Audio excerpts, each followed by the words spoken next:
The US presidential election results have just come in, and it seems that Donald Trump is coming to power back again. Today we have with us key environmentalist from Center for Science and Environment, Sunita Narayan.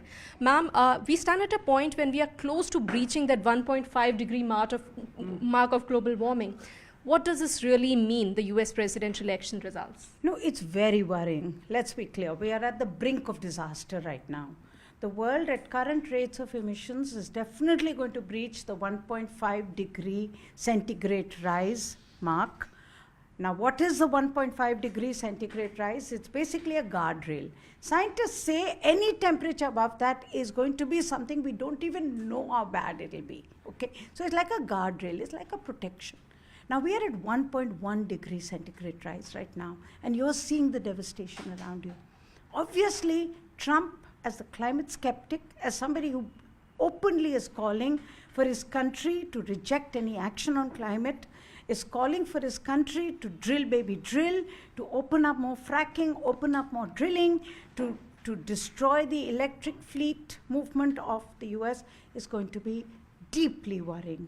We need the US in the game. US is the world's largest historical emitter and the world's second largest current emitter. It has to take action. And this is especially significant when the last Climate Action Summit called for transitioning away from fossil fuels. And US, like you said, is a leading consumer of gas and oil. Absolutely. I mean, the US already is the world's largest producer of oil and gas in the world, in the history of the world, okay, 13 million barrels. So we needed the US to move, and the IRA of President Biden, the call by Kamala Harris, we were hoping that that would move the US, the elephant of the US, towards climate friendly. Now, our concern is, and this is at the time when COP starts as of next week, the Climate of Parties, our Conference of Parties will begin on climate change. I think everyone who goes there is going to be deeply concerned that if US leadership on climate becomes weaker than even today. It was never very strong, but it was under Biden, at least there was a modicum of a leadership, okay? If there's a complete rejection of the idea of climate change, then the world's largest historical polluter country will signal to the rest of the world that climate change does not matter. And this is coming at a time when we, in our part of the world, know that we are suffering the worst impacts of climate change.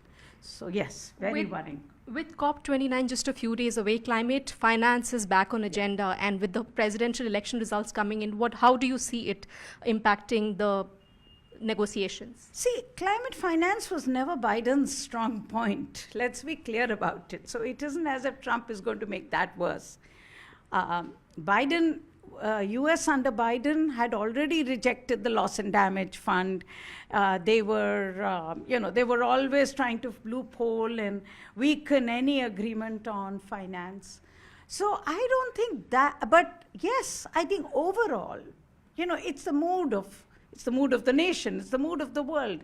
If the US now comes to COP saying, we don't believe that this is at all important, then all the other countries, because Europe is going through its own economic problems, every other country which didn't want to pay to the fund is basically going to use the United States as a convenient shield and say, yeah, party is over.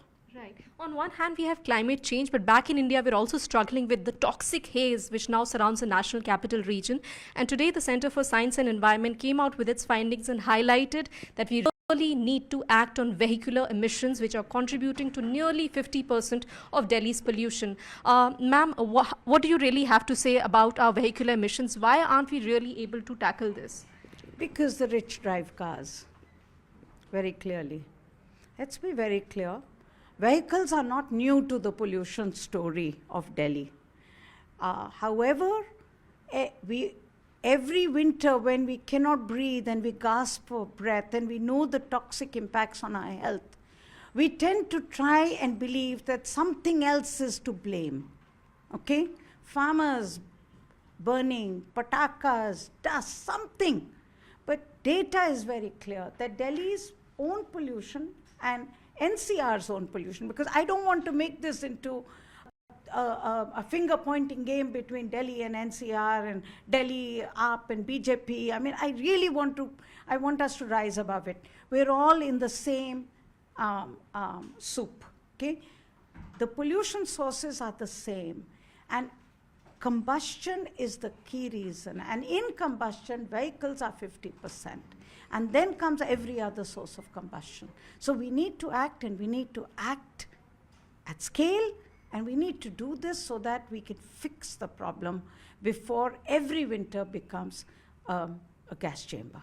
And we need an action all year round, not just during the winter. Thank you so much, ma'am. Thank you for talking to CNN News 18.